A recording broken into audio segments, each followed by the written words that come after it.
Baik, metode yang kita gunakan adalah bedah buku. Dan ini memang yang sering kami lakukan. Kalau Bapak Ibu memiliki waktu bisa melihat di playlist YouTube kami di Khalid Basalma Official, itu lebih mendekati sekarang angka 50 buku yang sudah dibedah. Jadi memang karena pengalaman dulu saya lama jadi dosen, cuman saya berpikir kalau di kampus saya hanya mengajar 4 kelas maksimal, satu kelas bisa 50 mahasiswa, dan itu bedah buku. Jadi membahas buku tertentu, buku hadis, buku tafsir, buku akidah. Tapi permasalahannya hanya 200 mahasiswa itulah yang mengambil manfaat. Sayang sekali. Saya melihat banyak sekali umat yang belum mengetahui dan belum belajar. Bahkan tata cara sholatnya saja masih banyak yang salah, masih malas. Dan hukum-hukum agama yang lain, maka saya ambil keputusan waktu itu tinggalkan kampus dan akhirnya saya membina masjid dan juga majelis taklim untuk kemudian menggunakan metode kampus. Jadi ini metode kampus, ya. Seperti Bapak Ibu sekarang sedang kuliah, bedah buku dari awal sampai akhir, ya. Cuma bedanya kita sama pengajian-pengajian yang biasa kalau tidak bedah buku, itu hanya datang tematik, jelasin satu tema, pergi, mungkin jemaah sudah lupa, kemudian kembali lagi bulan depan, baru tema yang berbeda atau pekan depan. Ini semua efektif, tapi tidak seefektif kalau bedah buku seperti ini. Karena kalau kita sudah bedah misalnya bab pertama, kemudian kita misalnya berlanjut bulan depan atau pekan depan atau kapanpun Allah mudahkan, pada saat kita masuk ke bab yang kedua misalnya itu lanjutannya, kita akan bisa mengingat bahasan sebelumnya. Karena bukunya sedang kita bedah. Dan ini jauh lebih baik tentunya. Terlebih lagi buku-buku seperti ini Bapak Ibu sekalian, kita kalau beli sendiri jarang sekali mengkhatamnya, ya. Mungkin kalau kita sudah sering beli buku pun bisa dihitung jari buku yang kita baca dari awal sampai akhir. Nah, dengan bedah buku seperti ini kita betul-betul tuntas membahas dari awal sampai akhir. Dan ini insya Allah akan diupload di playlist YouTube kami. Bapak Ibu bisa ulangi lagi, bisa diulangi, bisa dijadikan sebagai kurikulum anak-anak di rumah, kurikulum keluarga, sering kami sampaikan. Jadi sebenarnya Bapak Ibu bisa privat dengan kami walaupun tidak hadir di majelis seperti ini. 1 jam saja sebelum tidur, coba buka playlist YouTube kami, kemudian Anda akan temukan insya Allah banyak kajian kitab yang bisa dijadikan program harian. Hari Senin misalnya belajar akidah, hari Selasa belajar hadis, hari Rabu belajar fikih, itu semua ada kajian-kajian buku. Ada mendekati 50 buku sudah kami bedah, ya. Ini salah satunya, ini buku baru yang akan kita bedah. Jadi saya berharap nanti akan ada interaktif lebih banyak, walaupun dan interaksi walaupun mungkin tidak secara langsung bertemu saya, tapi juga bisa melalui layar, ya, yang bisa dimaksimalin insya Allah. Saya kedatangan seorang teman dekat, dia telepon saya dan mau datang dari Jawa, kemudian dia mengatakan saya akan membawa anak saya, Ustaz. Saya juga kaget gitu, saya pikir anaknya cuma sekedar mau datang salaman, dibawa ketemu dengan saya gitu. Tapi ternyata dia ingin menyampaikan sebuah pesan. Jadi anaknya pada saat mulai pegang handphone, masih kecil mungkin anak itu, sekitar mungkin 5-6 tahun. Yang pada saat awal pertama mau pegang handphone, dia bilang kami khawatir, suami istri ini khawatir, kemudian akhirnya kami alihkan ke ceramah. Nah, dan kebetulan yang dia lihat itu adalah ceramah sirah nabawi, sejarah Nabi yang kami sudah bedah panjang lebar di YouTube tentunya. Itu lebih dari 40 episode, ya. Itu bisa diikuti kalau sehari 1 kali saja berarti 40 hari untuk menyelesaikan, atau lebih dari 40 hari. Kalau sepekan sekali berarti butuh 40 minggu, ya, atau 40 pekan. Sebulan sekali maka butuh 40 bulan baru menyelesaikannya. Tapi anak ini mendengarkan hampir setiap malam dan dia ngulang-ulangi sampai dia menghafal sebagaimana saya sampaikan. Dia hafal nama-namanya, dia hafal nama tempatnya, dia hafal segala macam, dan dia pengen sekali ketemu. Hanya dipertemukan pada saat itu. Jadi Masya Allah, ini kalau bisa kita jadikan sebagai program keluarga itu sangat baik. Ya, jadi memang sudah saatnya sekarang kita berubah Bapak Ibu sekalian. Bagaimana kita menjadikan hiburan anak-anak itu ilmu. Ya, membiasakan mereka mendengar itu daripada mereka nonton kartun yang tidak ada manfaatnya. Apalagi kartun itu fiktif semuanya, ya. Ini sering kami sampaikan, Tom and Jerry itu hanya mengajarin berantem, ya, pukul-pukulan dan tidak ada manfaatnya. Coba tanya diri Anda sendiri, manfaatnya apa pada saat dilihatkan kepada anak-anak? Tidak ada, kecuali tikus sama kucing yang berantem terus dan tidak pernah selesai-selesai dari awal sampai akhir. Kalau Bapak Ibu putarin anak-anak kecil, 1 kali cuplikan saja misalnya setengah jam atau 20 menit, pastikan setelah itu mereka akan berantem, ya. Mereka akan rusak barang-barang di rumah karena itu yang diajarkan. Pesannya kan itu. Nah, itu tidak ada manfaatnya sama sekali, ya. Dan terlalu banyak kartun-kartun dari orang non muslim yang tidak ada manfaatnya. Tapi sayangnya Kebanyakan orang tua hanya ingin menenangkan anaknya. Yang penting anaknya tenang, dia juga sibuk aktivitas, maka anaknya dibiarkan. Ini salah sekali. Kenapa nggak dialihkan ke ceramah, nggak dialihkan ke tilawah? Apa yang menghambat kita untuk membuat mereka belajar agama? Bukankah para ulama dari kecil mereka sudah hafal Quran? Imam Syafi'i itu hafal di umur 9 tahun, ya Imam Ahmad hafal juga di umur 10 tahun. Al-Quran ini jadikan sebagai bahan mereka atau hiburan mereka. Nah itu bisa, ya tergantung bagaimana kita biasakan. Apalagi kalau mereka minta sesuatu, Bapak Ibu hubungkan permintaan mereka dengan prestasi itu. Oke, tapi serahkan atau store satu surah Al-Quran. Biarkan mereka menghafalnya. Ya, hafalan mereka itu sangat bagus. Ya, jangan disia-siakan untuk menghafal hal-hal yang tidak ada manfaatnya dan seterusnya lah. Baik, kita biasakan kalau bedah buku Bapak Ibu sekalian, yang pertama kalau beli buku dibuka plastiknya dulu. Iya, karena banyak orang beli buku plastik yang dibuka-buka sampai dia beli double, ya. Jadi memang kalau berplastik dibuka plastiknya. Kemudian yang kedua lihat daftar isinya. Ya, daftar isi menggambarkan kepada kita tentang apa isi buku ini. Nah, di sini semua penulis pasti akan tulis ya ru'usul aqlam atau poin-poin dasar daripada bahasan buku itu. Jadi Bapak Ibu kalau baca buku, nah kita bedah buku kita dari awal sampai akhir ya. Tapi kalau Bapak Ibu beli buku sendiri, buka daftar isi lalu cari kira-kira di antara judul yang ada mana yang paling mengklitik buat kita, mana yang paling menarik ya. Misalnya dari 10 bab, bab ke-7 nih tentang masalah ini dan itu. Nah mulai baca dari situ. Nanti itu akan mendongkrak kita untuk menyelesaikan isi buku. Nah biasa begitu ya. Jadi kalau kita awal langsung baca dari awal sampai akhir ini biasanya dibedah baru bisa menarik ya. Seperti itulah. Nah karena kita sedang membaca judul buku kita ini agar doa dikabulkan. Ini kita akan membahas panjang lebar semua buku ini tentang masalah doa ya. Dan ini cukup panjang lebar dan detail sekali sampai kalau kita lihat di daftar isi itu ditulis halamannya sampai halaman 164 ya. Jadi semuanya berisikan tentang masalah doa-doa dari halaman dari halaman 19 maaf. Ya. Sebenarnya dari halaman 3 ya, tepatnya dari halaman 3 sampai 164. Berarti memang panjang lebar sekali bahasan tentang masalah doa. Ya, masalah doa. Baik, di sini ditulis oleh Dr. Said bin Ali Wahf Al-Qahtan. Kalau pernah Bapak Ibu lihat buku kumpulan doa sesuai Al-Quran dan Sunnah, agak kecil, seringkali dijadikan sebagai, sekarang bagi teman-teman yang sudah hijrah ikut kajian biasanya dipakai untuk souvenirnya perkawinan. Nah ini penulisnya beliau, kumpulan doa, di situ ada 132 doa beliau susun. Nah kalau ini lebih detail lagi, kalau itu hanya isi doa-doa saja. Ya, dan biasanya kalau dalam bahasa Arab namanya Hisnul Muslim, ya itu di Saudi pun seringkali diterjemahkan oleh pemerintah Saudi melalui badan wakaf di sana lalu dibagi-bagikan untuk jemaah haji. Jadi kalau jemaah haji jemaah umroh biasanya dapat hadiah buku-buku terjemahan itu diantaranya buku beliau. Nah ini penulisnya. Dan di sini dikatakan setelah agar doa dikabulkan, sebab-sebab terkabul dan tertolaknya doa berdasarkan Al-Quran dan Sunnah. Jadi memang landasannya wahyu, bukan hanya sekedar menyampaikan doa Bapak Ibu diterima begini, doa Bapak Ibu ditolak seperti ini, tapi hanya inisiatif atau ijtihad saja. Tapi ini bukan, ini betul-betul berdasarkan wahyu. Sekilas tentang masalah judul asalnya itu ada di sebelum daftar isi ya. Syurutud du'a wa mawani'ul ijabah fi dhawil kitab was sunnah. Itu judul aslinya.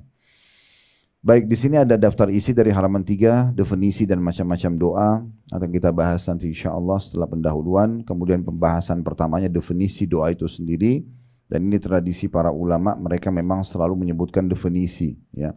Seperti sholat, apa itu sholat didefinisikan dulu. Puasa itu apa didefinisikan dulu supaya ada batasannya. Jadi sholat itu sederhana misalnya di gerakan-gerakan khusus dan bacaan khusus dimulai dengan takbiratul ihram diakhiri dengan salam misalnya. Itu didefinisikan begitu. Kemudian ada pembahasan kedua macam-macam doa. Terdiri dari doa ibadah, doa permohonan dan perbedaan antara istighatsah dan doa. Kemudian ada pasal kedua masalah keutamaan berdoa. Kemudian pasal ketiga syarat-syarat terkabulnya doa dan hal-hal yang menghalangi terkabulnya. Di sini terbagi pembahasan pertamanya syarat-syarat terkabulkan doa. ada ikhlas, mengikuti Rasulullah SAW, percaya dan yakin akan dikabulkan Allah, menghadirkan hati sewaktu berdoa dan khusyuk, kemudian adanya keinginan yang kuat atau tekad dan kesungguhan dalam berdoa. Pembahasan kedua, beberapa penghalang bagi terkabulnya doa. Yang pertama, leluasa bersenang-senang dengan yang haram, ya. Tergesa-gesa dan meninggalkan doa, kemudian melakukan maksiat dan perbuatan haram, meninggalkan kewajiban yang diwajibkan oleh Allah, berdoa dengan doa yang mengandung dosa atau pemutusan hubungan silaturahim. Kemudian selanjutnya yang poin keenam, sebagai hikmah Allah di mana seseorang diberikan yang lebih baik yang diminta dari yang diminta. Ada pasal keempatnya, adab-adab berdoa dan tempat-tempat dan waktu-waktu yang dikabulkannya doa. Pembahasan pertama tentang adab-adab berdoa. Situ ada poin-poinnya panjang lebar tentang masalah memulai dan mengakhiri doa dengan Alhamdulillah dan bersalawat kepada Nabi SAW. Berdoa di kala senang dan susah. Tidak berdoa meminta keburukan menimpa keluarga, harta, anak dan diri sendiri. Merendahkan suara ketika berdoa antara terdengar dan berbisik. Merendahkan dan menghinakan diri kepada Allah ketika berdoa, memelas atau merengek kepada Allah dalam berdoa, bertawassul kepada Allah dengan tawassul yang disyariatkan, mengakui dosa dan mensyukuri nikmat saat berdoa, tidak memaksakan diri mempergunakan kata-kata yang bersajak dalam doa, mengulangi doa sampai 3 kali, menghadap kiblat, mengangkat tangan ketika berdoa, berwudu sebelum berdoa bila memungkinkan, menangis ketika berdoa karena takut kepada Allah Subhanahu wa taala, memperlihatkan kebutuhan kepada Allah dan mengadu kepadanya, memulai doa untuk diri sendiri apabila doa tersebut untuk orang lain, tidak berlebihan atau melampaui batas dalam doa, taubat dan mengembalikan hak orang yang diambil secara zalim, berdoa untuk kedua orang tua serta diri sendiri, mendoakan dirinya beserta orang-orang mukmin dan mukminah, tidak berdoa kecuali kepada Allah Subhanahu wa taala saja. Pembahasan kedua ada waktu, keadaan dan momen terkabulkan doa. Malam Lailatul Qadar, setelah sholat wajib, di penghujung malam, antara azan dan iqamah, saat mendengarkan panggilan untuk sholat wajib, saat iqamah dikumandangkan, di saat hujan turun dan di bawah siraman air hujan, saat perang di jalan Allah berkecamuk, suatu waktu dari bagian malam, satu waktu dari hari Jumat, ketika minum air zam-zam dengan niat yang baik, di saat sujud, ketika terbangun di malam hari dan berdoa dengan doa yang diajarkan Rasulullah SAW, berdoa dengan doanya Zannun atau Nabi Yunus alaihissalam, berdoa saat ditimpa bencana, mendoakan orang sesaat setelah meninggal dunia, ketika membaca doa istiftah berikut, ketika membaca doa istiftah yang berikut ini, maksudnya ada penyebutan tentang beberapa doa-doa istiftah atau iftitah. Kemudian ketika membaca surah Al-Fatihah dengan tadabbur dalam solat, ketika mengangkat kepala dari ruku, saat mengucapkan amin dalam solat apabila bersamaan dengan mengucap atau ucapan amin para malaikat, saat mengucapkan doa setelah ruku, setelah ucapan salawat kepada Nabi SAW pada tasyahud akhir. Ini semua waktu dan tempat-tempat mustajab ya. Sebelum salam dalam solat ketika mengucapkan titik-titik nanti ada bahasannya. Begitu pula ketika berdoa dengan doa berikut, ada doa-doa yang diajarkan oleh beliau. Doa seorang muslim setelah berwudu dengan doa yang ma'thur atau doa yang diperintahkan. Berdoa di hari Arafah, di padang Arafah bagi yang melaksanakan ibadah haji. Berdoa setelah tergelincir matahari sebelum waktu duhur. Kemudian berdoa di bulan Ramadan saat kaum muslimin berkumpul dalam majelis zikir, ketika mendengar ayam berkokok, ketika menghadap kepada Allah dengan pasrah dan keikhlasan yang murni, doa di hari ke-10 dari bulan Zulhijjah. Pembahasan ketiganya tentang tempat-tempat terkabulkan doa ketika melempar jumrah sughra dan wusta di hari-hari tasyrik, ini di musim haji, berdoa di dalam Ka'bah atau di dalam Hijr Ismail, berdoa di Bukit Safa dan Marwah bagi orang yang umrah dan haji, berdoa di Masy'aril Haram pada hari penyembelihan kurban ya, di Mina, doa orang yang melaksanakan ibadah haji di padang Arafah pada hari wukuf. Kemudian ada pasal kelima tentang jenis-jenis doanya para nabi-nabi dan rasul. Ada doa Nabi Adam, Nabi Nuh, Nabi Ibrahim, Nabi Ayyub, Nabi Yunus, Nabi Zakaria, Nabi Ya'qub, Nabi Yusuf, Nabi Musa, Nabi Muhammad alaihi wassalatu wassalam. Begitu juga dengan doa para sahabat beliau. doa Rasulullah untuk Anas bin Malik, doa Rasulullah untuk ibunya Abi Hurairah agar masuk Islam, doa Nabi SAW untuk Urwa bin Abu Al-Ja'ad Al-Bariqi, doa Nabi SAW agar kebinasaan menimpa sebagian musuh-musuhnya dan terbukti terkabul, doa Rasulullah SAW agar keburukan menimpa Suraqah bin Malik, doa Rasulullah SAW saat perang Badar, perang Ahzab dan perang Hunain. Pasal ke-6-nya, orang-orang yang doanya mustajab atau dikabulkan, seorang muslim yang berdoa untuk saudaranya sama muslim yang lain, yang jauh darinya, atau tidak satu lokasi, itu akan diijabah.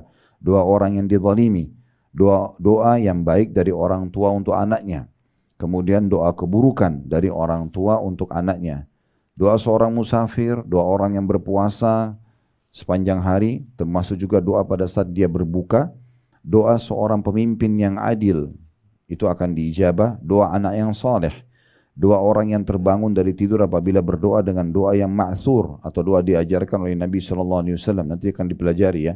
Ada yang kalau Bapak Ibu ucapkan pada saat bangun tidur langsung diijabah doa setelah itu. Kemudian doa orang yang dalam keadaan darurat atau kesulitan, doa orang yang tidur di malam hari dalam keadaan suci dan berzikir kepada Allah. Nah ini berarti akan diijabah doanya kalau dalam keadaan berwudu ya. Kemudian doa orang yang berdoa dengan doanya Zannun atau doa Nabi Yunus. Doa orang yang tertimpa suatu musibah jika berdoa dengan doa-doa yang ma'thur atau diperintahkan. Doa orang yang berdoa dengan nama Allah yang agung, doa seorang anak yang penuh bakti kepada kedua orang tuanya, doa orang yang sedang melaksanakan ibadah haji, doa orang yang berumrah, doa orang yang berperang di jalan Allah, doa orang yang banyak berzikir, doa orang yang dicintai dan diridhoi oleh Allah. Terakhir pasal ke-7, itu adalah pentingnya doa dan kedudukannya dalam kehidupan. Pembahasan pertama, besarnya kebutuhan hamba kepada Rabb-nya. Yang kedua, perkara-perkara terpenting yang harus diminta seorang hamba kepada Rabb-nya, seperti mohon petunjuk kepada Allah, mohon pengampunan kepada Allah, mohon surga kepada Allah dan berlindung kepadanya dari api neraka, mohon ampunan dan keselamatan dunia akhirat, mohon kepada Allah keteguhan di atas din atau agama dan akibat yang baik pada setiap urusan. Memohon kepada Allah kenikmatan yang langgeng dan perlindungan dari hilangnya kenikmatan tersebut. Dan yang terakhir, berlindung kepada Allah dari cobaan yang berat, kesengsaraan yang dalam, ketetapan takdir yang jelek, dan dari kesenangan musuh-musuh. Nah dari daftar isi yang tadi kita baca secara cepat ini, Bapak Ibu nanti bisa melihat, oh kayaknya di poin sekian ini saya lebih tertarik. Bisa dibaca di rumah nanti. Ya. Kira-kira mana yang paling kita penasaran, mulai baca di situ. Nanti insya Allah tetap akan kita bedah satu persatu. Ya.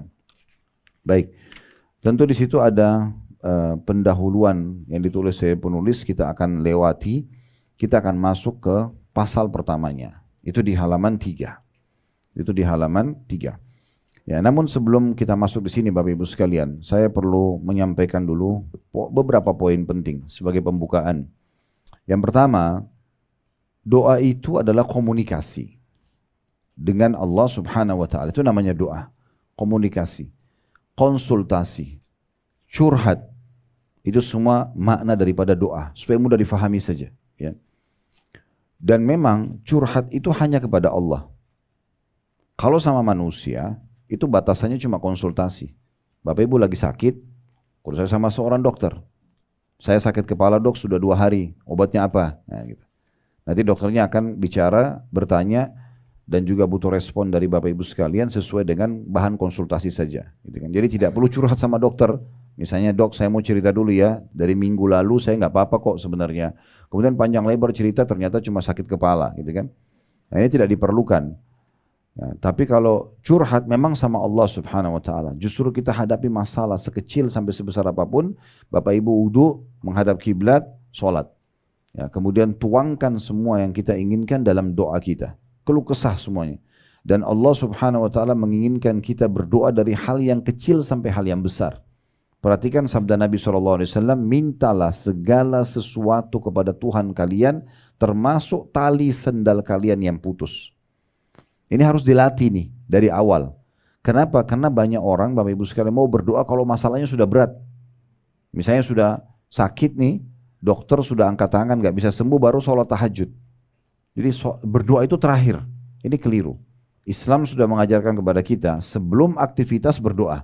Perhatikan sebelum makan berdoa, sebelum minum sebelum keluar rumah, sebelum pakai baju, sebelum masuk kamar mandi, sebelum interaksi biologi, sebelumnya disuruh berdoa agar kita diberkahi dan dimudahi oleh Allah Subhanahu wa taala. Ini yang dimaksudkan, atau dimudahkan urusannya oleh Allah Subhanahu wa taala. Jadi fahami dulu poin ini Bapak Ibu sekalian. Karena banyak orang mungkin dia berpikir begini, untuk apa saya berdoa? Saya tidak tahu harus doa apa. Badannya sehat, hartanya lagi melimpah, ya tidak ada masalah dalam rumah tangganya, tidak ada masalah dengan orang-orang. Keliru ini. Justru meminta kepada Allah Subhanahu wa taala agar dipertahankan nikmat itu jauh lebih afdal dibandingkan kalau lagi ada masalah minta solusi. Saya ulangi lagi.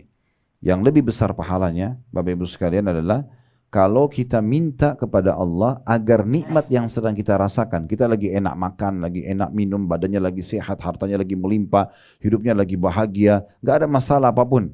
Justru itu puncak doa. Kita minta agar itu dipertahankan supaya jangan berubah. Itu lebih afdal dibandingkan nanti sudah sakit minta kesembuhan. Lagi ada masalah sama orang minta diselamatkan. Ini yang di nomor dua kan yang kedua ini. Yang pertama itu lebih afdal. Makanya kata Nabi SAW, kenalilah Tuhan kalian di saat kalian sedang sulit. Maaf, di saat kalian sedang lapang, maka dia akan kenali kalian di saat kalian sedang sulit.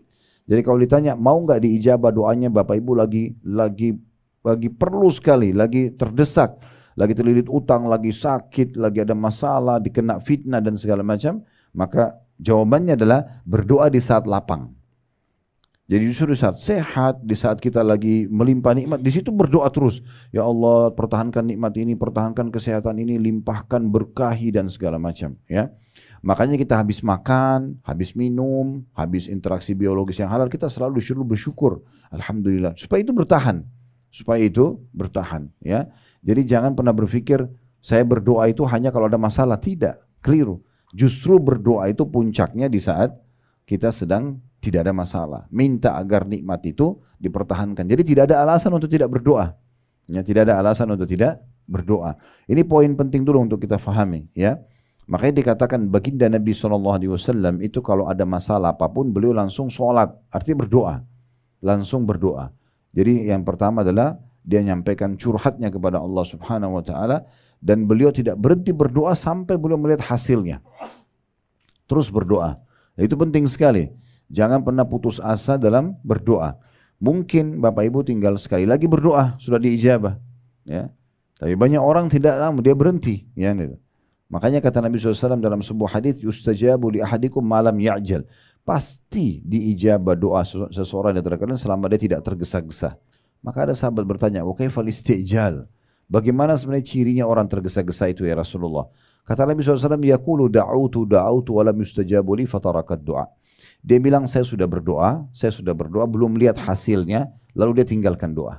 Mungkin tinggal sekali lagi berdoa, tinggal sehari lagi, tinggal sepekan lagi. Kenapa berhenti? Sudah dari awal start, kenapa berhenti di tengah-tengah? Minta terus. Kadang-kadang ada orang begitu, dia sudah curhat sama Tuhannya sudah bagus, ya. Kemudian dia berhenti tengah jalan, lalu dia pergi kepada manusia yang tidak bisa punya apa-apa. Ya. Yakinilah Bapak Ibu sekalian, kalau Anda datang kepada orang yang Anda cintai pun, misalnya kedua orang tua kita ceritakan masalah kita, sebenarnya kita sedang bebankan kepada mereka. Dan itu berbahaya, bisa saja masuk ke bab durhaka nantinya kalau mereka terbebani, mereka nggak bisa tidur, ini kan jadi masalah. Kalau yang kita ceritakan orang yang kita cintai, kita bebankan pada mereka. Kalau kita doa, ceritakan masalah kita kepada manusia yang tidak mencintai kita atau ada masalah dengan kita, walaupun dia sekarang terlihat teman, setiap saat dia bisa jadikan sebagai senjata untuk menyerang kita. Jadi curhat hanya kepada Allah Subhanahu wa taala. Ya. Makin banyak, makin sering tidak diketahui masalah kita oleh manusia, maka makin bagus. Biarkan hanya Tuhan kita yang tahu. Yakini poin ini pondasi dasar akidah ya. Kalau kita sedang mendapatkan nikmat, yang ciptakan kita Allah, yang ciptakan nikmat itu Allah, yang bisa pertahankan hanya Allah. Nggak ada yang lain. Dan kalau kita sedang ada ujian, yang ciptakan kita Allah, yang ciptakan ujian itu Allah, yang bisa berikan jalan keluar hanya Allah. Lalu untuk apa ke manusia? Kan gitu. Jadi nggak perlu. Makanya para sahabat, para tabi'in, orang-orang soleh sebelum kita, mereka menghadapi sekian banyak masalah sebagaimana kita hadapin kadang-kadang masalah gitu ya. Tapi tidak ada yang tahu di kalangan manusia. Orang-orang melihat mereka itu bahagia saja. Padahal mereka punya masalah karena mereka sudah kembalikan kepada Tuhannya. Mereka sholat di malam hari, mereka berdoa di antara azan dan iqamah, berkeluh kesah sama Tuhannya penuh dengan keyakinan Allah mendengarkan dan akan menerima. Sudah selesai. Habis itu dia tawakal kepada Allah. Nah itu poin penting yang harus kita garis bawahi sebagai pondasi bahasan doa. Jadi jangan berdoa di saat butuh saja. Tapi berdoa setiap saat. Jadikan rutinitas kita. Dan ingat, kalau kita berdoa kepada Allah Subhanahu wa taala di saat lapang, Allah akan berikan kita atau mudahkan urusan kita di saat kita sedang sempit. Baik, kita akan bacakan di halaman 3 pembahasan pertama di pasal pertama tentang definisi dan macam-macam doa. Di situ dikatakan oleh penulis tentang definisi doa. Doa dari segi bahasa atau etimologi berarti meminta dan memohon. Seperti ucapan tanda kutip saya berdoa kepada Allah, saya memohonnya. N-nya besar kata ganti Allah dengan suatu doa. Artinya saya memohon kepadanya dengan meminta dan saya mengharapkan suatu kebaikan yang ada di sisinya, di sisi Allah Subhanahu wa taala. Kemudian berdoa kepada Allah berarti meminta darinya kebaikan dan mengharapkan kebaikan tersebut. Seperti dalam bahasa Arab da'a li fulan dengan menggunakan kata bantu li yang berarti untuk, ya. Doa untuk si fulan, yakni memohon kebaikan untuknya. Da'a ala fulanin dalam bahasa Arab dengan menggunakan kata bantu ala. Berarti berdoa atas si fulan yang memohon agar keburukan ditimpa atasnya. Jadi doa bisa saja orang minta kebaikan buat orang lain, orang juga ada yang meminta kecelakaan bagi orang lain. Seperti dia minta kehancuran musuhnya, ya, kekalahan musuh di medan perang, kayak teman-teman kita di Palestina sekarang kan bisa mereka minta kemerdekaan, mereka minta kehancuran musuhnya. Itu bisa juga terjadi. Jadi doa berarti permohonan hamba kepada Rabb-nya dengan cara memohon dan meminta. Bisa pula berarti mensucikan, memuji dan makna yang sejenis dengan keduanya. Doa bagian daripada zikir. Ya. Jadi zikir secara umum. Salah satu bagian zikir adalah doa. Zikir sendiri ada 3 macam kata beliau. Pertama, mengingat dan menyebut nama-nama dan sifat-sifat Allah dan makna-makna yang dikandung olehnya, dan memuji, mengesahkan Allah dengannya serta mensucikannya dari segala yang tidak patut baginya. Zikir ini terbagi menjadi 2 macam. Yang pertama, ungkapan puji-pujian dari orang yang berzikir kepada Allah Subhanahu wa taala dengan menyebut nama-nama dan sifat-sifatnya. Dan bagian inilah yang disebutkan dalam beberapa hadis seperti subhanallah walhamdulillah wala ilaha illallah wallahu akbar. Maha suci Allah, segala puji hanya bagi Allah, tidak ada Tuhan yang berhak disembah kecuali Allah dan Allah Maha besar. Yang kedua, memberitakan tentang hukum-hukum yang berkenaan dengan nama-nama dan sifat-sifatnya.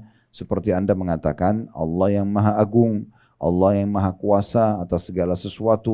Dia lebih suka dengan taubat hambanya daripada orang yang menemui tunggangannya atau kendaraan yang hilang.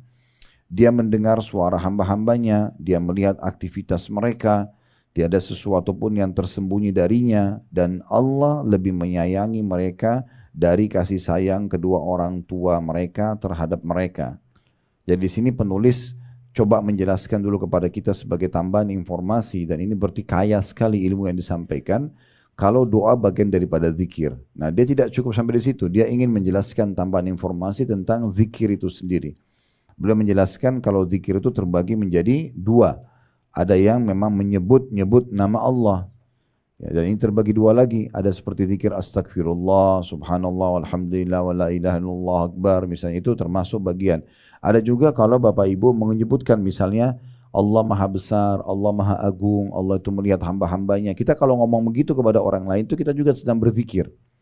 Kita juga sedang berzikir karena kita sedang mengingatkan orang lain agar kembali ke Tuhannya. Maka itu juga masuk dalam makna zikrullah, ya. Jadi zikir itu bukan hanya sekedar mengucapkan memuji nama-nama Allah dengan lisan kita saja, tapi mengajak orang lain pun dan mengingatkan, masuk dalamnya zikir. Makanya ulama sepakat mengatakan majlis ilmu adalah majlis zikir, ya. Seperti kita sekarang menyebutkan seperti ini, maka ini bagian daripada zikrullah. Bagian kedua dari zikir adalah mengingat dan menyebut perintah Allah, larangannya, halal dan haram, dan segala hukum yang ditetapkannya, dengan bersikap melakukan perintahnya dan meninggalkan larangannya, mengharamkan apa yang diharamkannya dan menghalalkan apa yang dihalalkannya. Zikir seperti ini juga ada 2 macam. Jadi di sini maksudnya majelis ilmu lebih tepatnya, ya, mengingatkan tentang halal haram. Zikir seperti ini ada dua. Yang pertama mengingat Allah dengan memberitakan bahwasanya Dia memerintahkan perkara ini, melarang dari perkara ini, Dia menyukai ini, membenci perkara ini, dan ridho dalam masalah ini. Yang kedua mengingat Allah atau berzikir berkaitan dengan perintahnya, maka langsung melaksanakan perintah tersebut. Dan berkaitan dengan larangannya, maka segera menjauhinya dan menghindarinya. Jadi di sini beliau ingin menyampaikan tentang masalah zikir itu ada 3 macam ya. Kalau yang pertama intinya adalah penyebutan dengan lisan ya. Baik itu kita mengatakan subhanallah, alhamdulillah, wa la ilaha illallah, Allahu akbar, atau kita mengatakan Allah maha besar, Allah sangat penyayang terhadap hamba-hambanya. Misalnya ibu dalam doa dan bapak sekalian bilang, ya Allah, zat yang telah menciptakan alam semesta ini, zat yang mengizinkan aku mengangkat tangan ini, mengucapkan doa-doa ini, itu juga zikir namanya. Ya, itu juga zikir. Bagian kedua adalah mengingat Allah dengan larangan dan juga segala hukum yang ditetapkan, sehingga kita mengingat bahwasanya Allah memerintahkan ini, Allah melarang itu, baik untuk diri kita atau kita sampaikan kepada orang lain ya. Kemudian juga langsung mempraktekkan ya apa yang diperintahkan. Misalnya Bapak Ibu menjadi sini begini, dengar satu perintah langsung dipraktikin. Atau misalnya ada yang dilarang langsung Ibu berhenti dan Bapak sekalian berhenti dari itu namanya zikir juga. Bagian ketiga, mengingat dan menyebut anugerah nikmat dan kebaikan Allah. Ini termasuk zikir yang paling agung. Zikir yang disebutkan di atas berjumlah 5 macam ya. Di sini maksudnya adalah zikir juga bisa terbagi menjadi 3 macam. Di sini yang dimaksud yang di poin ketiga adalah bagaimana seseorang hamba mengingat dan mengenang kebaikan Allah. Seperti kita jadi lahir di muka bumi ini, atau Bapak Ibu melihat memperbesarkan nikmat Allah. Seperti misalnya orang punya rumah ini, maka Bapak Ibu pemilik rumah coba merenungi kembali bagaimana posisi rumah ini, berada di mana, dibandingkan dengan orang-orang yang tidak memiliki di wilayah yang sama, mungkin ukurannya, mungkin setiap jengkal dari rumah ini, semua nikmat itu dibesarkan.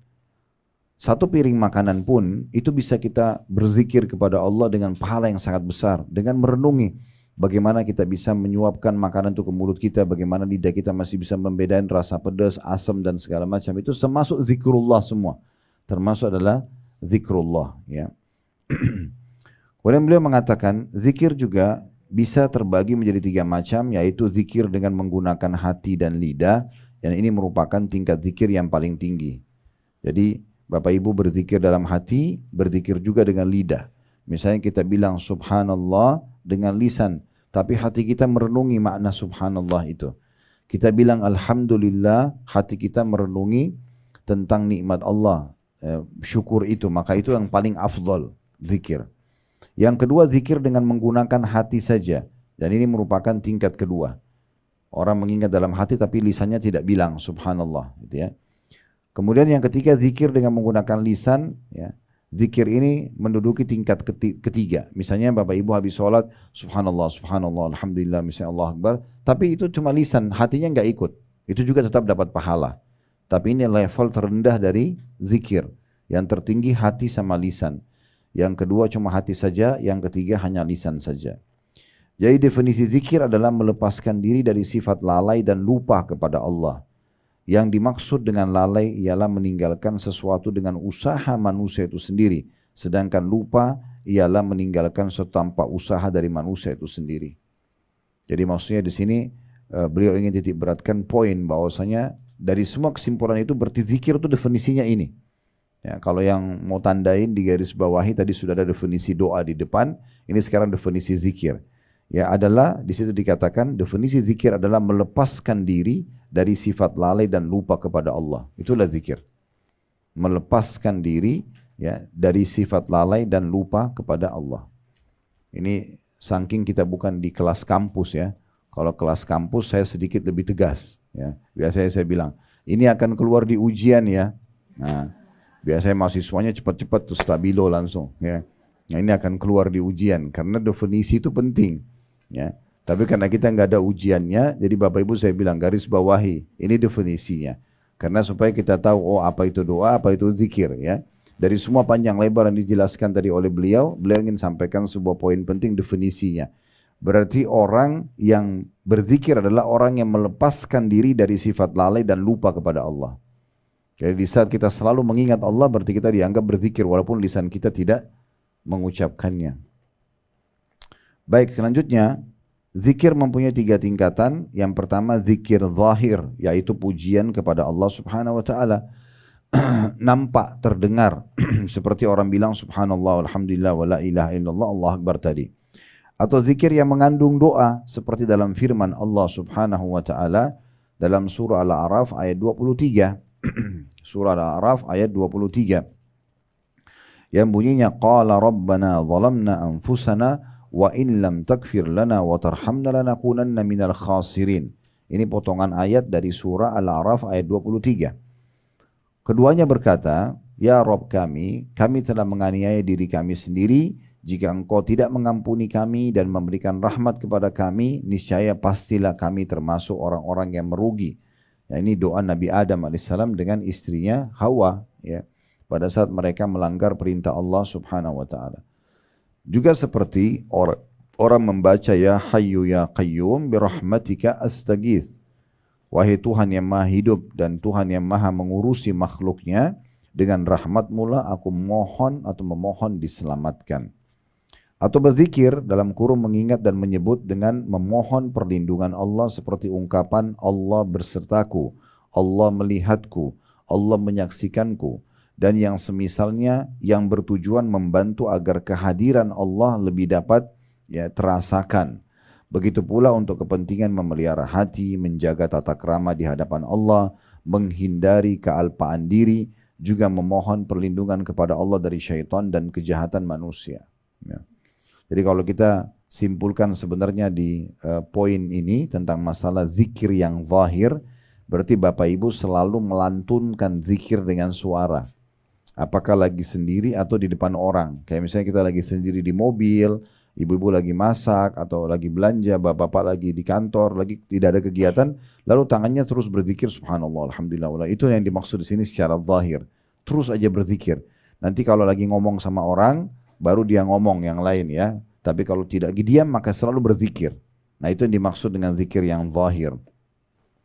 Dan zikir-zikir yang diajarkan oleh Nabi SAW menghimpun 3 macam zikir ini. Yaitu memuji Allah, berisi doa dan permohonan, serta menghadirkannya sehingga mencakup perlindungan yang sempurna, kebeningan hati, menghindari kealpaan diri dan berlindung dari godaan syaitan.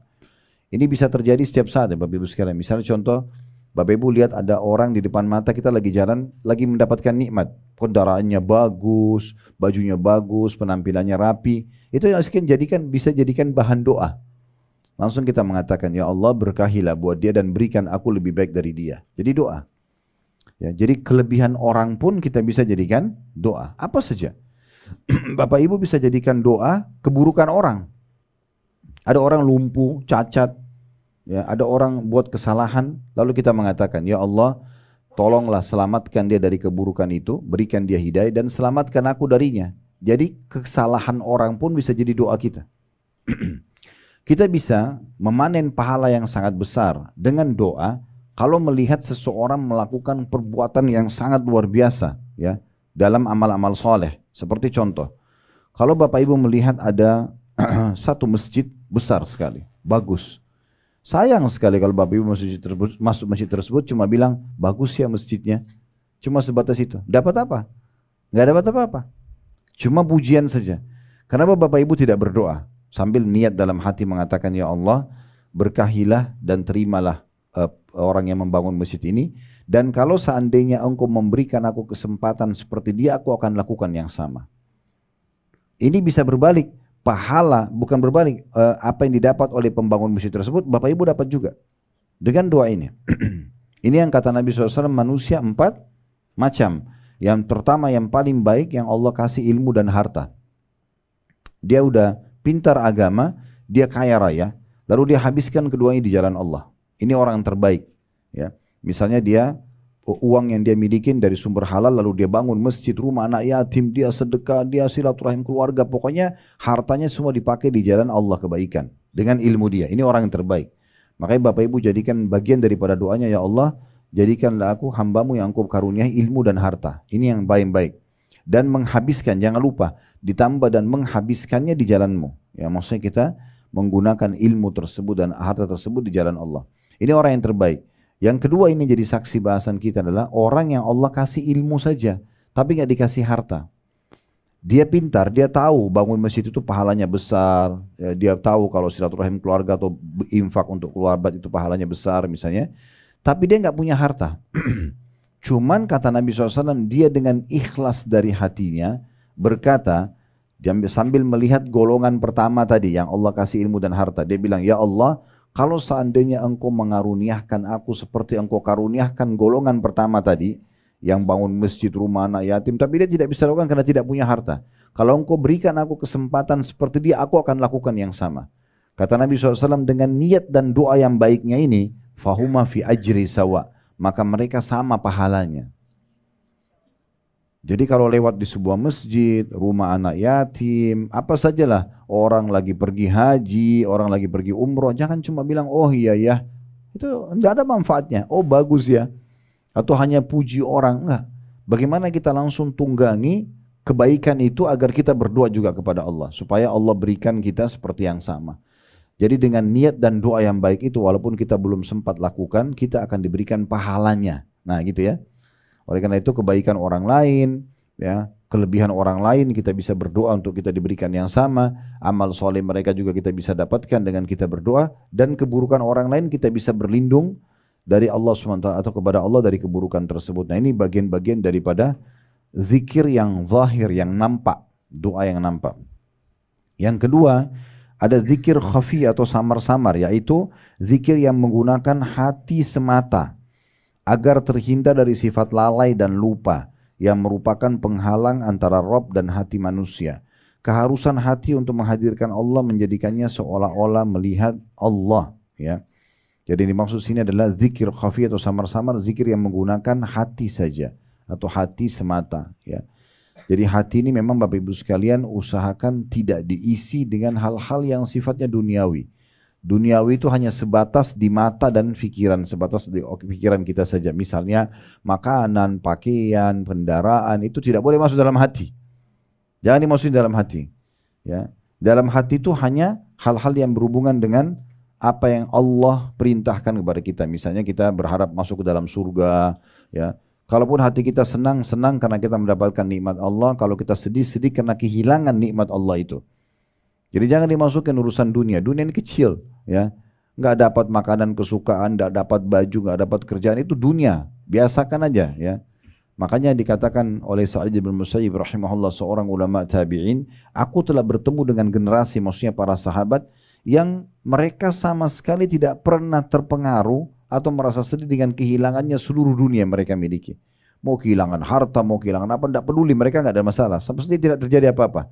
Tapi mereka akan merasa sedih yang dalam hati mereka kalau mereka ketinggalan satu kewajiban yang Allah perintahkan. Telat sholat subuh, ya, atau kehilangan sholat sunnah, ya, kehilangan kesempatan zikir. Nah itu baru kita sedih. Jadi banyak orang salah tempatkan ini. Kesedihan tidak ada gunanya. Sedih hanya kita tidak dapat makanan kesukaan, untuk apa? Ya, terutama ibu-ibu kadang-kadang bawa perasaan gitu ya. Jadi nggak dapat makanan kesukaan sudah jadi bahan cerita 1 minggu. Untuk apa? Biasa aja. Nggak dapat makanan itu pindah ke makanan yang lain. Nggak dapat baju itu pindah ke baju yang lain, kan selesai. Dunia kecil, jangan dibesar-besarkan. Akhirnya nanti hati kita dipenuhi dengan dunia, kita tidak bisa berzikir kepada Allah.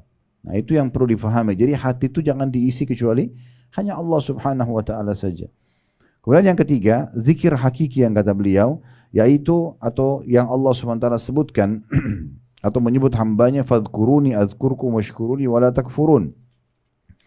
Karena itu ingatlah kamu kepadaku, niscaya aku ingat pula kepadamu, dan bersyukurlah kepadaku dan jangan kamu mengingkari nikmatku. Dalam surah Al-Baqarah ayat 152. Dan Rasulullah SAW bersabda, yaqulullahu ta'ala, ana 'inda dhanni 'abdi bi wa ana ma'ahu idza dzakarani fa in dzakarani fi nafsi dzakartu fi nafsi wa in dzakarani fi mala'in dzakartu fi mala'in khairin minhum wa in taqarraba ilayya shibran bi shibrin taqarrabtu ilaihi dzira'an. Saya ulangi, wa in taqarraba ilayya bi shibrin taqarrabtu ilaihi dzira'an wa in taqarraba ilayya dzira'an taqarrabtu ilaihi ba'an wa in atani yamshi ataituhu harwala. Allah Ta'ala berfirman, Aku bertindak berdasarkan sangkaan hambaku kepadaku. Ini tolong digarisbawahi dulu ya. Jadi Bapak Ibu kalau mau hidup tentram, maka Allah akan berikan kita sesuai dengan prasangka kita pada Allah. Jadi kayak misalnya kita sakit nih, oh kayaknya Allah tidak akan sembuhkan saya. Itu prasangka. Maka Allah kasih seperti itu, tidak sembuh-sembuh. Tapi kalau prasangkanya, Allah cuma uji saya sebentar, Allah akan sembuhkan, saya akan berdoa, saya akan sedekah supaya Allah sembuhkan. Allah kasih seperti dengan itu. Itu sesuai dengan prasangka. Jadi nggak boleh. Seburuk apapun sesuatu depan mata kita, tetap bersangka baik kepada Allah. Karena Allah itu lebih faham kenapa Allah datangkan ujian itu kepada kita. Berapa banyak orang tidak jadi menikah dengan seseorang, tidak jadi buka usaha, partner bisnis dengan seseorang, ternyata kebaikan besar buat dia. Berapa banyak? Dia tidak tahu, Allah lebih tahu. Tapi Allah selamatkan dia. Cuma memang kata kuncinya, Bapak Ibu selalu memang hubungkan dengan Allah. Misalnya kita baru mau buka usaha, baru mau menikah, baru mau ini, dan minta tolong kepada Allah. Ya Allah berkahi, ya Allah mudahkan. Kalau Allah tidak kasih, sangka baik sama Allah, berarti itu yang terbaik. Di situ kita akan tenang. Ada satu orang dosen, saya berbagi dulu, di Ummul Qura, namanya Dr. Muhammad. Beliau menceritakan di salah satu kisah berhubungan dengan masalah sahabat dekatnya. Sahabat dekatnya ini orang soleh, laki-laki, melamar seorang wanita di Mekah terjadi dan sudah ditentukan tanggalnya. Nah ternyata 2 bulan sebelum kejadian pernikahan tersebut dibatalkan oleh si pihak perempuan tanpa sebab. Orang tua perempuan pun didatangi oleh si laki-laki ini, ditanya kenapa, mereka juga tidak tahu. Pokoknya perempuan ini hanya minta satu saja, batalkan pernikahan. Tidak mau sama laki-laki ini. Tadi awalnya sudah sepakat nih, seperti itu kejadiannya. Lalu kemudian kata Dr. Muhammad, saya setiap kali ketemu dengan teman saya ini, saya selalu dengar dia merengek sama Allah, selalu. Antara azan dan iqamah, ada kesempatan, lagi sholat malam selalu, ya Allah kembalikan perempuan itu buat saya sudah suka dia mohon-mohon sama Allah. Kalau didengar doanya ini, harusnya diijabah. Kata Dr. Muhammad, kadang-kadang karena saya kesiannya melihat dia berdoa, saya juga berdoa, ya Allah berikan apa yang dia minta. Gitu kan? Iya, begitu kisahnya. Tapi subhanallah, Allah nggak kasih. Dia makin merengek sama Allah nggak kasih. Terbukti, setelah 2 bulan, ini kan 2 bulan lagi hari H pernikahan. Perempuan itu rupanya tunggu sampai hari H itu lewat, kemudian dia nikah sama laki-laki lain. Kisah nyatanya begitu. Tapi subhanallah kata Dr. Muhammad, begitu perempuan itu nikah sama laki-laki lain, karena sudah status istri orang, teman saya berhenti berdoa. Karena tidak mungkin berdoa, ya Allah ceraikan dia kan gitu. Maka dia berhenti berdoa, dia bilang teman saya. Tapi saya justru tahu bagaimana Allah cintanya sama teman saya, justru setelah perempuan itu nikah sama laki-laki lain. Dia bilang ini kejadian nyata, 1 bulan pertama, itu kisah nyatanya beliau. Beliau mengatakan 1 bulan pertama perempuan ini ternyata terdeteksi kena kanker payudara yang ganas. Stadium sekian yang harus dipotong payudaranya. Yang sebelah kanan, itu kisah nyata. Bulan kedua ternyata menular ke payudara sebelah kiri, dipotong sebelah kiri. Dan bulan ketiga, kata Syekh Muhammad, Dr. Muhammad ini, ada masalah di urat saraf bagian belakang si wanita ini membuat kedua matanya buta. Bulan keempat meninggal perempuan itu. Apa kata Dr. Muhammad? Saya setelah kejadian ini malah tahu bagaimana cintanya Allah pada teman saya. Kalau dia nikah sama perempuan itu, bagaimana sedihnya dia nanti kalau sudah jadi istrinya. Ini kisah nyata. Dan ada sekian ribu kisah berhubungan dengan masalah ini. Oleh karena itu jangan pernah sangka buruk dengan Allah. Sangka baik saja. Kalau kita mau makan ini nggak jadi, kalau kita mau minum itu nggak jadi, mau nikah, mau kerja sekarang nggak jadi, ya sudah. Ya Allah, berarti ini yang terbaik yang kau berikan. Berikan aku gantinya. Selesai, ikhtiar aja yang lain. Gak usah bersedih-sedih berlama-lama di situ, gak usah, dunia sebentar. Kan gitu. Nah itu yang sebenarnya pesannya. Jadi kita sesuai dengan sangka kepada Allah SWT. Lalu selanjutnya kata Nabi SAW, selanjutnya Allah mengatakan, dan aku besertanya bersama dengan hamba apabila dia mengingatku. Kalau Bapak Ibu selalu berzikir, baik itu secara zahir tadi, dengan lisan, ya yang terbaik tadi adalah lisan sama hati, atau dengan hati saja, atau dengan lisan saja, maka aku ya akan selalu mengingat. Apabila ia mengingatku, aku akan berserta bersama. Aku akan bersertanya apabila ia mengingatku. Apabila ia mengingatku dalam dirinya sendirian, aku akan mengingatnya dalam diriku juga. Jika hambaku mengingatku di hadapan sekumpulan orang, kayak Bapak Ibu lagi di pasar, lagi di jalan, tetap berzikir. Ya, tetap mengingat Allah Subhanahu wa taala. Baik mengingat itu dengan zikir dengan lisan tadi, atau misalnya meninggalkan apa yang Allah larang atau mengerjakan apa yang Allah perintahkan, maka aku pun kata Allah akan mengingatnya di hadapan sekumpulan makhluk yang lebih baik dari itu. Maksudnya di kalangan para malaikat. Jika ia mendekatkan diri kepadaku sejengkal saja. Sedikit kita berupaya, kayak misalnya Bapak Ibu sedikit, saya sudah mulai mau sholat malam, saya mulai mau sholat duha, saya mulai mau sedekah, saya mulai mau belajar, saya mulai mau tutup aurat, mulai sedikit saja sejengkal, maka kata Allah, aku akan mendekat pada hamba tersebut sehasta. Ya, kita sejengkal, Allah sesiku. Ya. Kemudian selanjutnya, jika ia mendekatkan diri kepadaku sehasta, sesiku, aku akan mendekat kepadanya sedepah, satu lengan. Ya. Dan jika dia mendekatkan diri kepadaku dengan berjalan, aku akan mendekatinya dengan berjalan cepat atau berlari kecil. Ya. Artinya sedikit saja kita berupaya untuk mendekatkan diri kepada Allah SWT, Allah langsung mendekatkan diri kepada kita. Ya. Ada juga poin penting, ini sebagai penutup ya. Mungkin setelah ini kalau ada mau bertanya silakan, kita akan lanjutkan pertemuan akan nanti. Ini adalah pembahasan kedua tentang macam-macam doa. Bapak Ibu sekalian, kalau seandainya Anda mau berdoa, nanti juga akan disebutkan oleh beliau tentang syarat-syaratnya ya. Jangan pernah meninggalkan poin-poin ini, walaupun nanti akan disinggung. Yang pertama, mulai dengan memuji Allah dan membaca salawat kepada Nabi SAW. Harus selalu itu. Minimal gini, Alhamdulillah wassalatu wassalamu ala rasulillah, minimal. Lalu bilang, ya Allah sembuhkan penyakitku, ya Allah mudahkan urusanku, ya Allah berkahi hidupku dan seterusnya. Ya. Jadi jangan pernah berdoa tanpa memulai, kecuali doa itu memang diajarkan oleh Nabi SAW tanpa memulai dengan pujian. Contoh kita mau masuk kamar mandi, ya kita langsung saja baca Allahumma inni a'udzubika minal khubuthi wal khaba'is, atau kita keluar mengatakan ghufranak misalnya, atau doa makan kita tinggal baca bismillah, habis makan alhamdulillah. Ini semua tidak butuh membaca alhamdulillah wassalatu wassalamu ala rasulillah. Tapi kalau doa permohonan, maka Bapak Ibu mulai dengan memuji Allah dulu ya. Makin banyak pujiannya makin bagus. Kadang-kadang nanti kita akan belajar di buku kita ini, kadang-kadang doa Nabi Muhammad SAW itu panjang sekali pujiannya, ujungnya terakhir cuma minta Allah ampuni. Tapi pujiannya, wahai Tuhan yang alam semesta, pencipta alam semesta ini, yang menciptakan jin dan manusia, yang menciptakan surga dan neraka, puji-pujian banyak sekali. Ya. Maka nanti ujungnya ternyata minta satu poin, itu memang penting sekali. Karena pernah ada sahabat Bapak Ibu sekalian masuk masjid Nabi SAW, lalu dia bilang langsung, Allahumma gfirli, ya Allah ampunilah aku. Kata Nabi SAW, ista'jala hadza, orang ini tergesa-gesa sekali. Harusnya dia memuji Allah dulu, dia membaca salawat kepadaku, baru kemudian dia sampaikan hajatnya. Karena itu doa permohonan. Ini bukan doa yang kita tadi terikat dengan mau kamar mandi, keluar kamar mandi dan seterusnya ya. Kita sedang memohon hajat tertentu.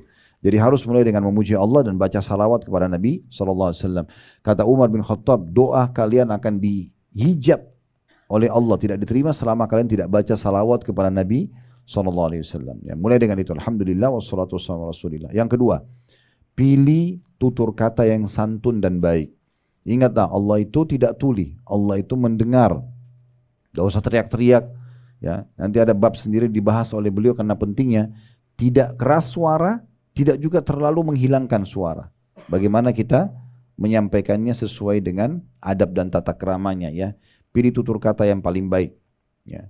Kemudian yang ketiga adalah meminta atau tidak meminta sesuatu yang haram, serta menjauhi semuanya yang berhubungan dengan yang haram.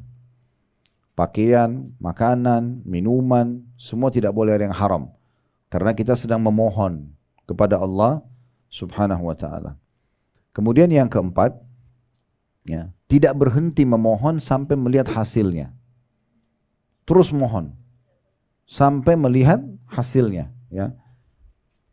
Terus minta, jangan berhenti. Makanya tadi saya sebutkan hadis waktu di awal pembukaan, kata Nabi SAW, diterima doa seseorang dari kalian selama dia tidak tergesa-gesa.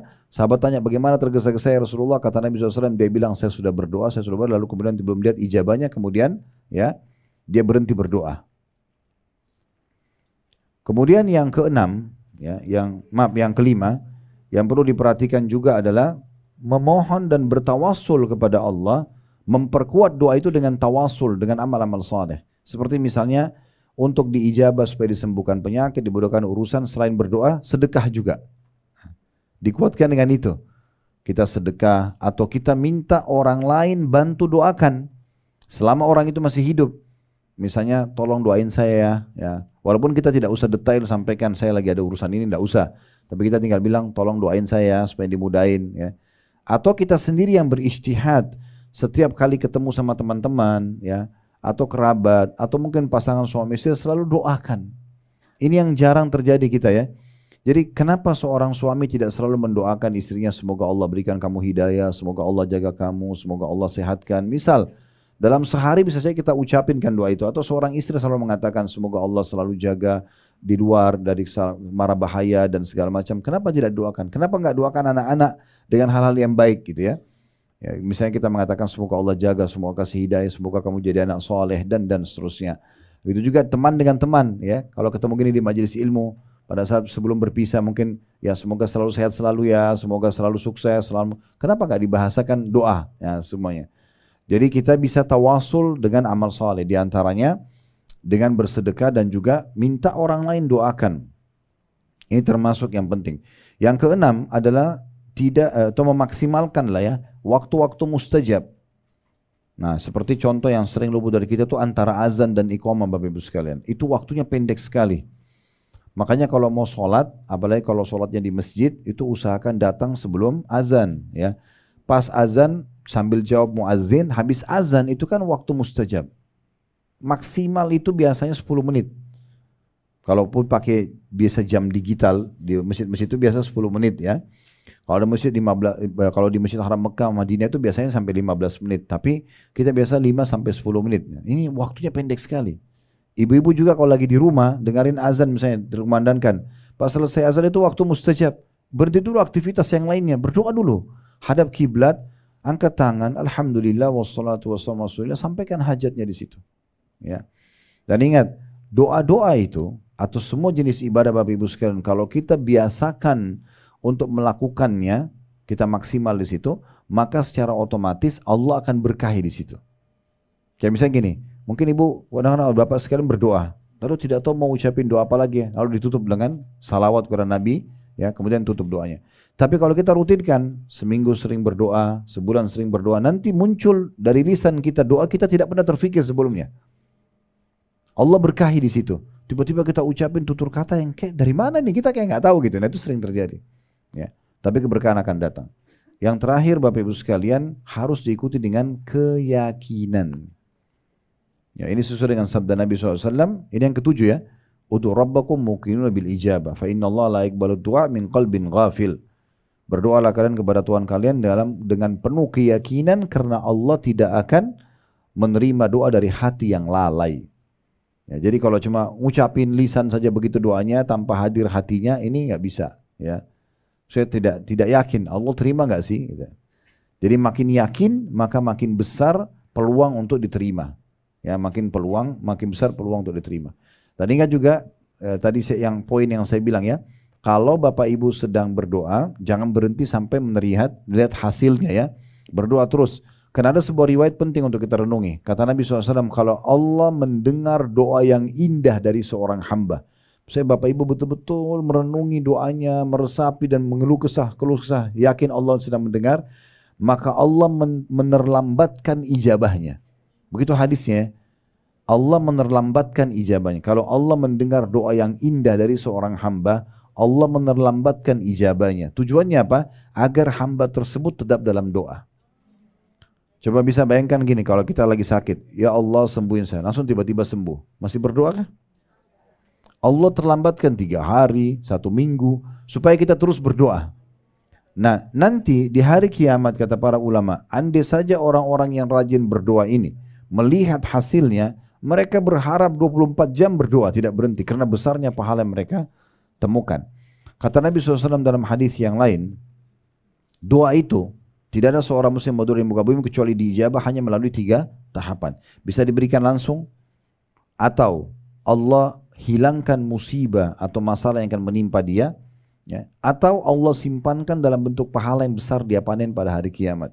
Nah, khusus yang ketiga ini yang akan panen pahala besar pada hari kiamat, kata Nabi SAW dalam sebuah riwayat yang lain, nanti ada orang pada hari kiamat Bapak Ibu sekalian akan diberikan pahala bergunung-gunung, pahalanya banyak sekali.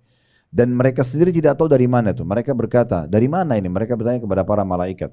Maka malaikat mengatakan, ini adalah dari doa-doa kalian yang belum kalian lihat ijabahnya di dunia. Dikasih dalam bentuk pahala bergunung-gunung. Maka apa kata Nabi SAW? Ini pesan penting. Nabi bilang, maka di saat itu mereka berharap agar semua doanya tidak dikasih di dunia. Biar di akhirat saja. Jadi doa itu ibadah. Bapak Ibu lihat hasilnya atau tidak hasilnya akan tetap dapat pahalanya di hari kiamat. Ingat, berdoalah walaupun itu hal yang kecil. Saya selalu sarankan begitu dalam bab doa. Ibu dan bapak keluar mau ke mall saja, minta sama Allah dikasih parkiran, tidak apa-apa. Ya Allah mudahin buat saya parkiran itu. Mau beli pakaian, ya Allah mudahin buat saya pakaian itu. Mau pergi makan pun, ya Allah mudahin supaya saya dapat makanan yang terenak misalnya. Tidak ada sana, berdoa aja semua. Ya, sehingga dalam kehidupan kita tuh selalu interaksi sama Allah Subhanahu Wa Taala. Nah itu targetnya. Allahu a'lam. Itu kedepannya tentu masih lebih dalam lagi kita membahas masalah doa ya. Ini adalah bagian atau pasal pertama dari definisi doa itu sendiri. Semoga Allah SWT mengikhlaskan niat kita, menjadikan ini bermanfaat, memenuhi semua hajat-hajat kita, ya, juga menerima seluruh amal-amal soleh kita, serta Allah menyatukan kita semua di surga Firdausnya tanpa hisab, mana disatukan dalam majlis ilmu yang mulia ini. Kalau benar dari Allah, ada salah dari saya mohon dimaafkan. Wassallallahu ala nabiyina Muhammadin wa alihi wasallam. Walhamdulillahi rabbil alamin. Subhanakallahumma bihamdika asyhadu an la ilaha illa anta astaghfiruka wa atubu ilaik. Wassalamualaikum warahmatullahi wabarakatuh.